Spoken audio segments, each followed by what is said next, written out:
With that, I'll just call up our first three panelists on the GM panel. So Gina, Colm, Ruma, welcome, thank you. So just to tell you a little bit about each of the panelists. So maybe starting off with Colm. On my right, so Colm is EMEA GM at Greenhouse Software, the recruiting software provider, and before that he was in sales leadership roles at Oracle and LinkedIn.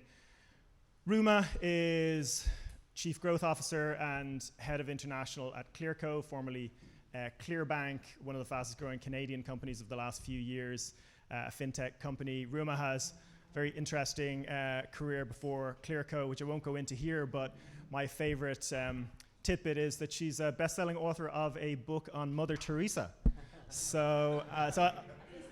A business book, Mother Teresa CEO, indeed. So yeah, you can buy it at your nearest bookstore.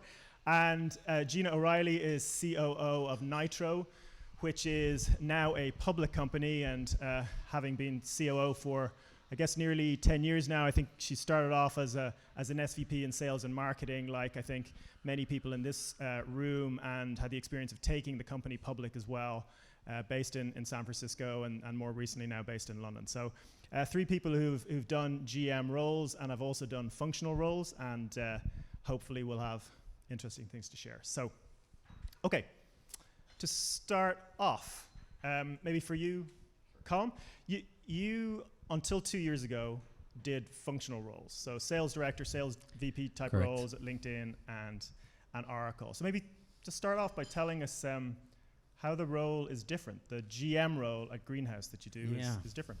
Yeah, I mean, first of all, I'd say there's a lot of folks in the room doing functional roles, so sales, VP, SVP sales, and so on. And in reality, outside of that functional role, you also do a ton of other cross-functional leadership and so forth. So to that extent, it's not that different, but it's probably worth just maybe teasing a tune, an example that we're working on right now. So currently we're looking at APAC. We've about 4% of our customers in APAC, and the SVP in me goes, why not just put 2 A's in there, 2 SDRs, a couple of CS folks, and it'll pay for itself. We'll learn the market and so on. And that's sort of that's sort of the mindset. The challenge with that, and something we experienced in EMEA, is that as soon as you put folks on the ground, customers' expectations and what customers' demands change. So, what does that mean? Well, going into APAC, customers, they've chosen us because of our technology, our vision, and so on. But they're sucking up some stuff as well. So some market readiness stuff, maybe some compliance, challenges or gaps, support hours being different, problems being solved the next day, and so forth. And to me, I suppose that's where the GM role comes in. It's building that infrastructure to scale, and then I suppose how you play that out. If I go back to EMEA, when we're setting up EMEA, there's a couple of aspects to the role. The first hires are made were our enterprise CSMs to look after the largest customers we had in region, and then built the infrastructure to support our customers, so support, professional services, and so forth. Then the SVP role came into play. So building a strategy to grow, our revenue in the region to somewhere between 25 and 30% of the company's revenue, hiring the sales organization, and so forth. Again, though, back to the GM role, product market fit and market readiness is incredibly important. So really then it's working cross-functionally to make sure that we're set up to scale in the markets in which we're going into. So for example, for Doc, I had to build a case to build a data center, localize a product, content market translation, translate the website. No silver bullets, but that's where I spent most of my time, if I'm honest. Then you're the face of the company, so you're more likely to get coverage in building the brand, even with the GM title alone, and that's something that comes true.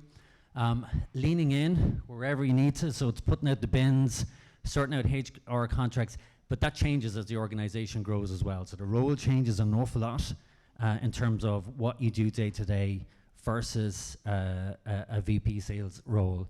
And the last, I suppose, from the company's perspective, they were slow to hire me. We had lots of conversations because they wanted to get that cultural fit right as well, because you're not just building a sales culture, you're building the organizational culture. So hopefully, that gives a sense of it, Stephen, in terms of through an example. What would you estimate in terms of percentage time do you spend on purely sales related activities versus non-sales? Yeah, it depends on the changes. So at the start, sales was half the time. It was building the team, getting them successful. And the reality, like in that first period of time, you're going from coaching, SDRs and gong calls over into a board meeting and trying to context switch from one to the other. So half the time, I intentionally hired senior for a sales leader, brought in somebody who I thought could do my job or be better at the job. And, really at this stage, I lean in where I'm needed. So maybe 20%, 25% of my time right now. Okay. And then maybe Gina or Ruma, on the question of cross-functional activities and non-sales activities, if you cast your mind back to when you were setting up organizations, what were the key non-sales hires that you made that were crucial to building those organizations? Yeah, great question, and good morning, everyone. Yeah, I think just on Colm's point, first of all, I think the GM role it can be quite a lonely role because everyone's nodding, because it's very unique. You're effectively kind of like a mini CEO, and particularly for folks who've come from a sales leadership role, which is probably one of the most well-defined roles in an organization, to then move into a VP of region role, which is probably one of the least well-defined roles in several businesses. It can be quite jarring. And so I think,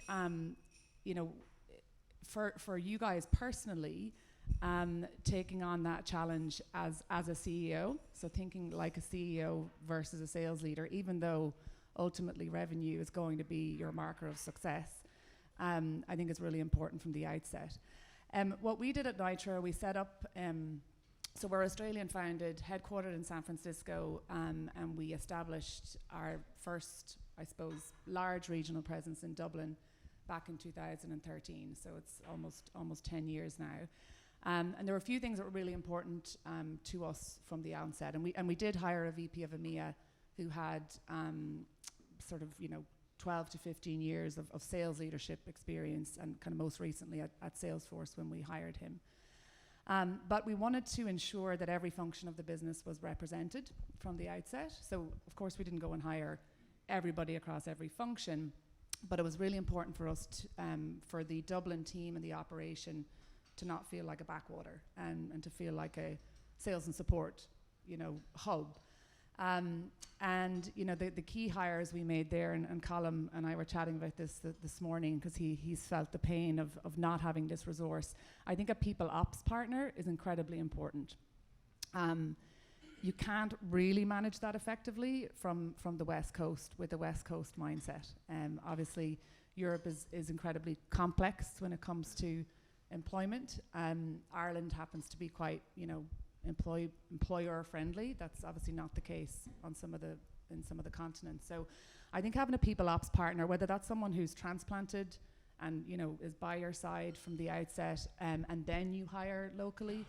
And I think there's two main goals of that role. One is talent, and it's probably the most important objective you guys have as VP of EMEA, is attracting and retaining really great talent.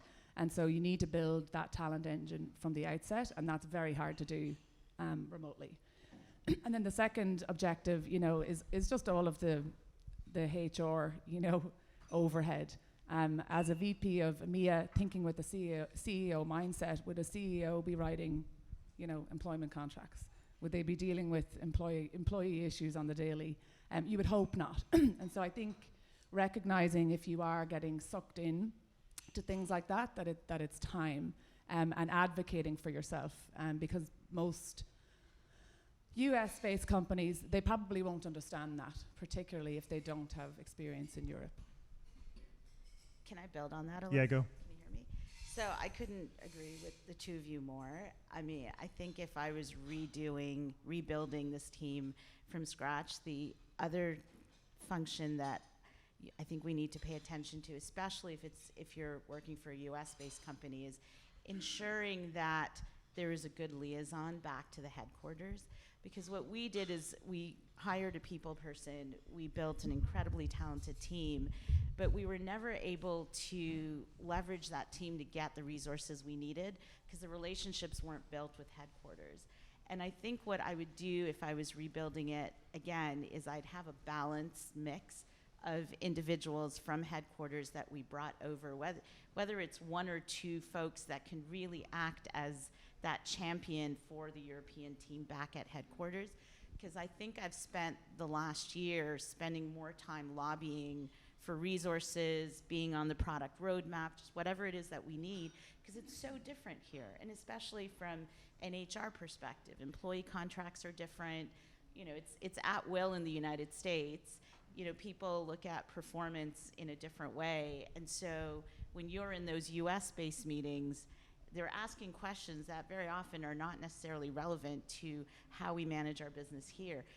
Sometimes, you know, they don't know what GDPR is because they don't deal with that in the United States, and they don't understand how difficult it is to do business here, right? So it's just making sure that there are enough people on your team that have those headquarter relationships to be able to get the things you need and want. Yeah, and actually that was the first point I was going to make, and then I got sidetracked. We had a landing team at the beginning, and what we were looking for wasn't just a bunch of folks who wanted to, you know, work in a different country. Obviously that was appealing to them, but we had two criteria. We wanted subject matter experts from various parts of the business. So to your point, you know, not just salespeople. And folks who would be great culture ambassadors. So folks who could set the tone and actually bring a little bit of the US performance-based mindset into Europe, and that's okay too. And we had several experiences where we actually pushed back on that too. Lots of very fun conversations with our employment council in Dublin. You can't be doing that here. I'm like, well, we can try.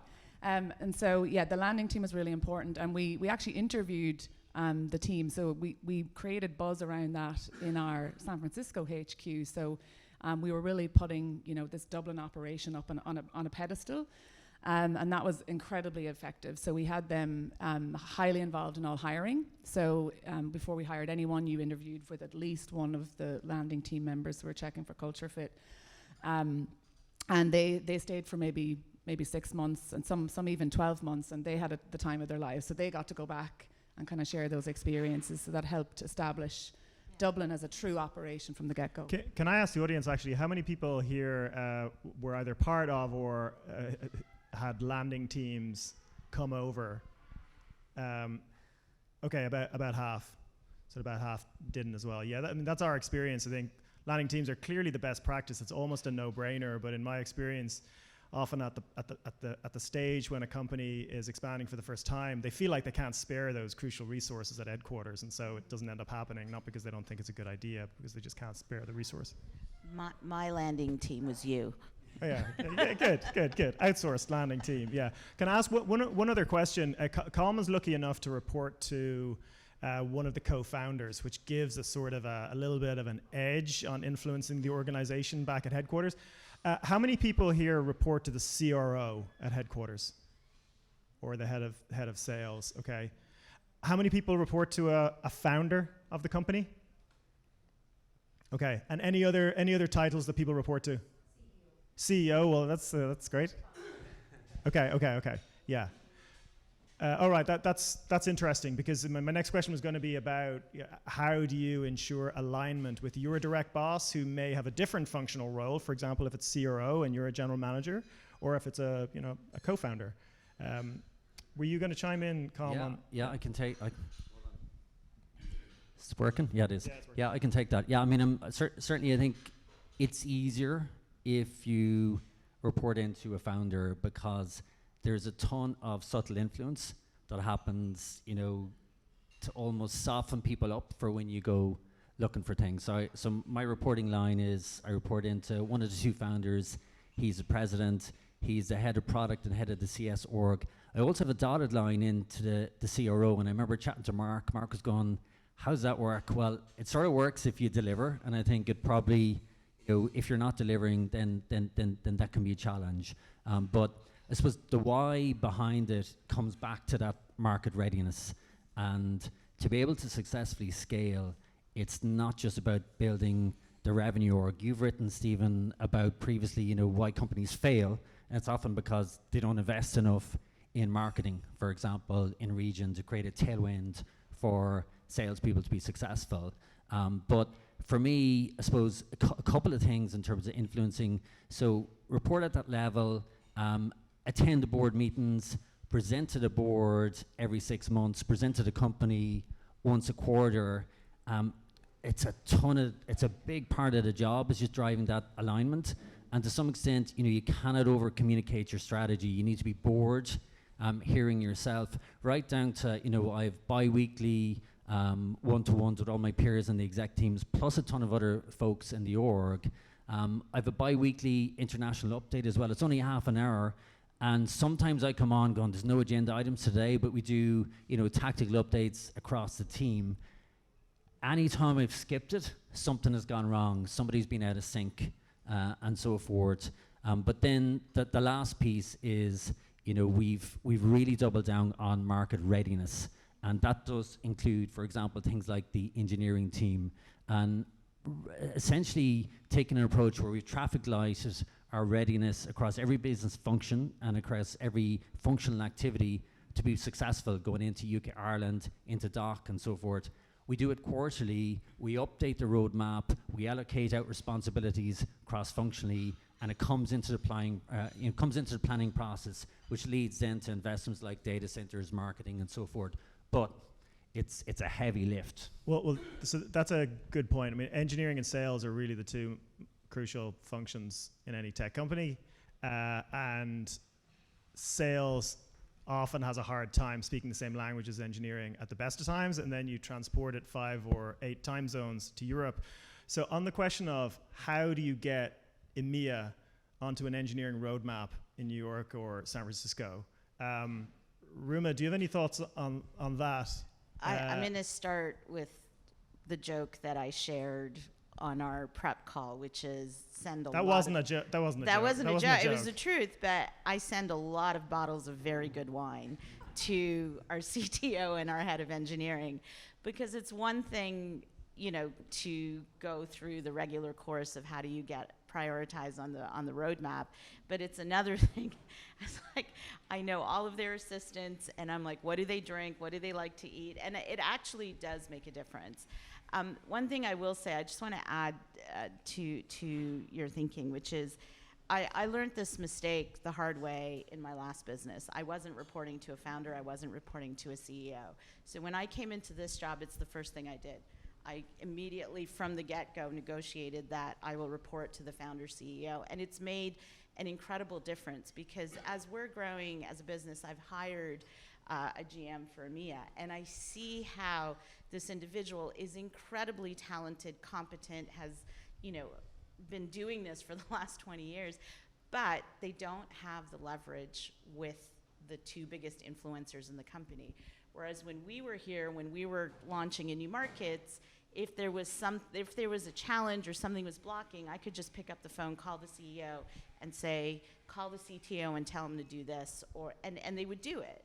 And I'm in all the executive meetings, and I hear what's being discussed, and I know how to position EMEA vis-a-vis what the company's priorities are to really get on that, to get, whether it's engineering, marketing, sales, et cetera. So I would really encourage anyone who can, when you're thinking about your promotions, when you're thinking about increasing your scope, really trying to ensure that you have that influence with headquarters. And I think expensive wine. Any non-bribery related strategies? I mean, wine works. It really, and plus it's familial. And I think the other difference is I was sent from headquarters to Europe versus having been here and building it up. So I started from a position of strength to be able to do that. But as we started, the questions that were always asked were, is this generating revenue?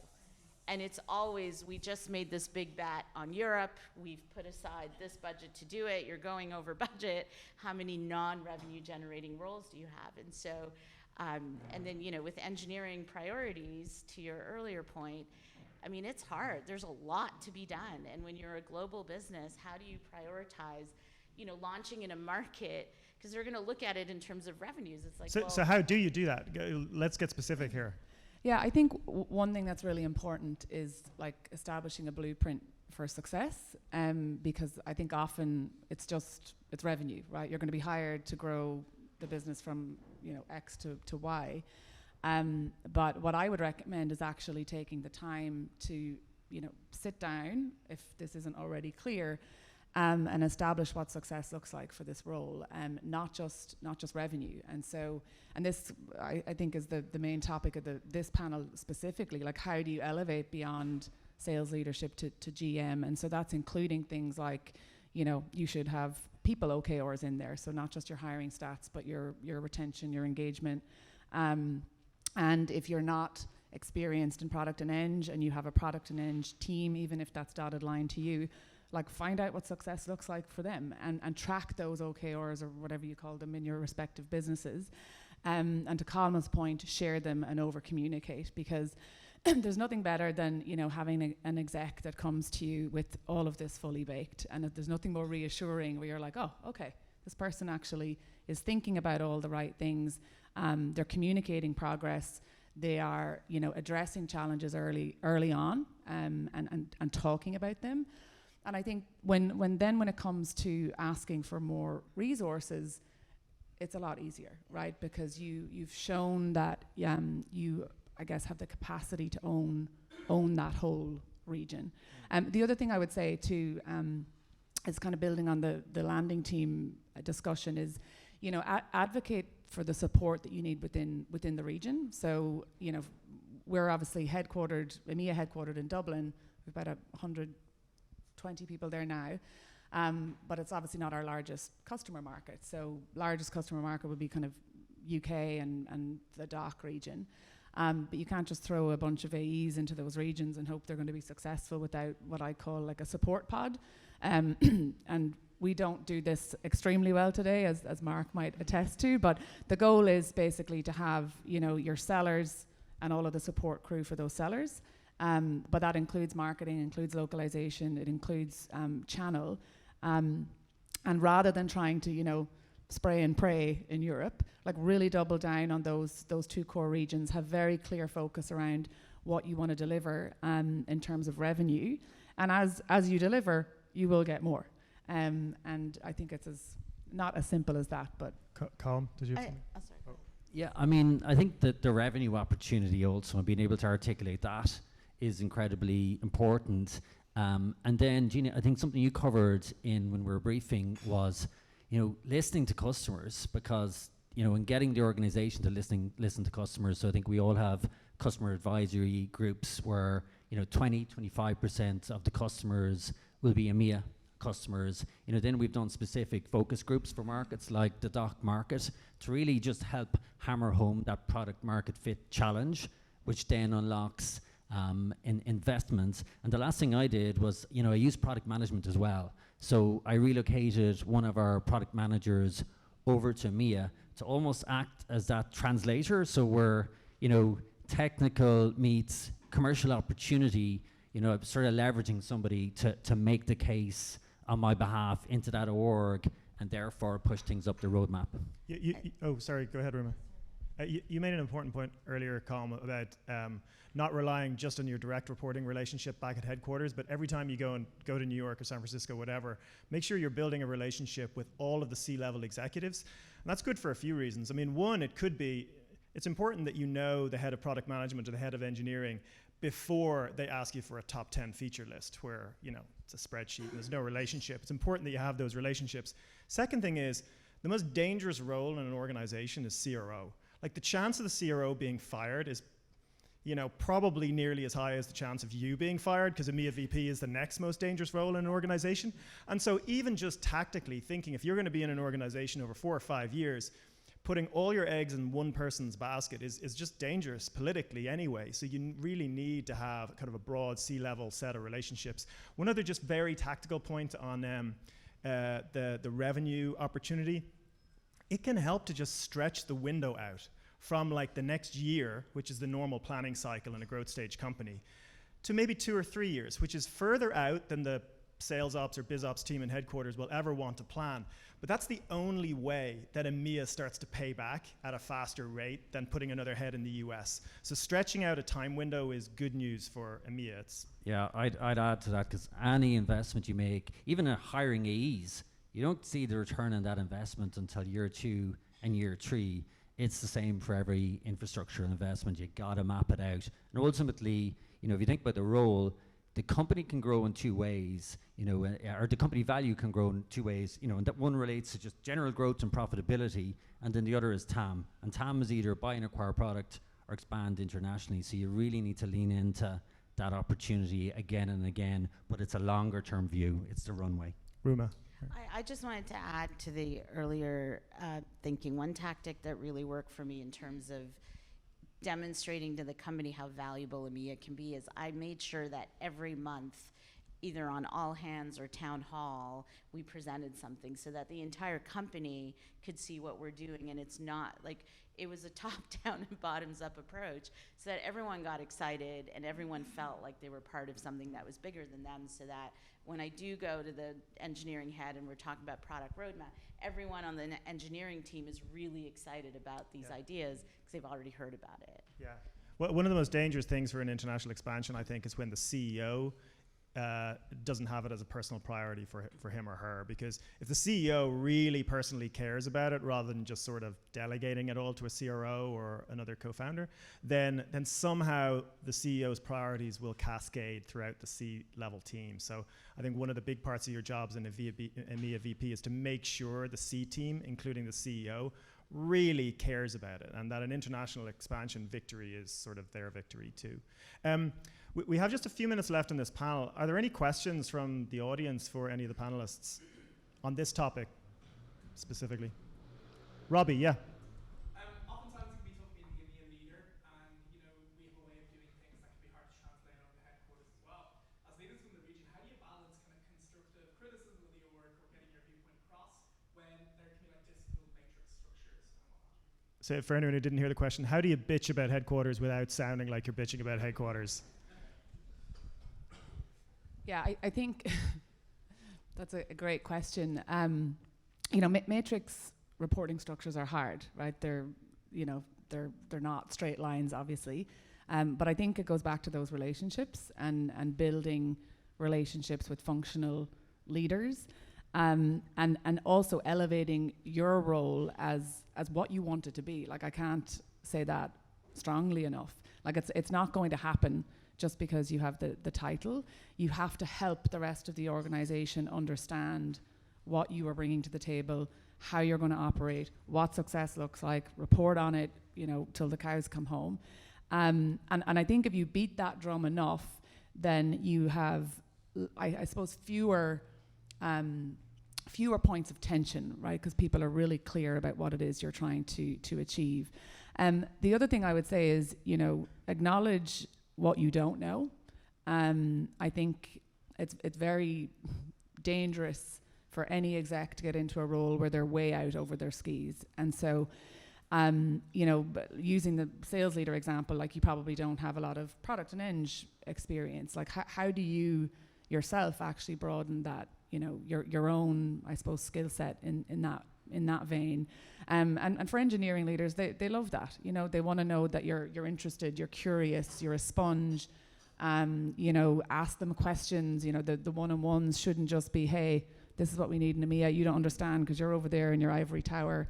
You know, you don't give a crap about the German speakers. Like, turn it around and ask them, you know, what their pain points, what their priorities are. And it just makes it so much easier when then you're coming to the table. I mean, I would say communicate, and give the folks... And wine. Pardon me? And wine. Yeah, and wine. No, but give the folks on your team the opportunity to have a safe space to bitch, right? Like, I did a 1 hour meeting with my leadership team, so all the country heads. And it was that 1 hour where everybody bitched about everything else. And then we sort of said, okay, this is the most important point. And I knew that's what I'm going to take to the leadership team this week. But if you need to give them that mechanism to really to vent, because shit happens. And I think, just to add to that, it's okay to vent about anything, in my view, but come with the solution. With a solution.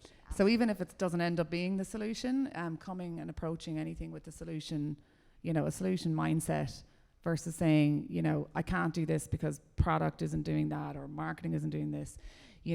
Come with a solution. Again, thinking like a CEO. The CEO doesn't get to bitch to anybody else. And I think that's really important. I mean, for any leadership role. It's a hard job. It's a hard job. And I was, if you think about how many one-on-ones you need to have to really be effective, right? So you've got all your direct reports, you have all your cross-functional heads, you've got all your executive I mean, it just, you do your skip levels every other week. That's 30 hours a week of just one-on-ones. And then if you have an an EMEA all hands, but it's so important, because I found that whenever I stopped any one of those things, that's when problems started to arise. Okay, on that note, I think we'll wrap up. Thank you very much, Gina, Ruma, and Colm. And so thanks a lot, and we'll move on to the next presentation. Thanks, guys. Thank you all.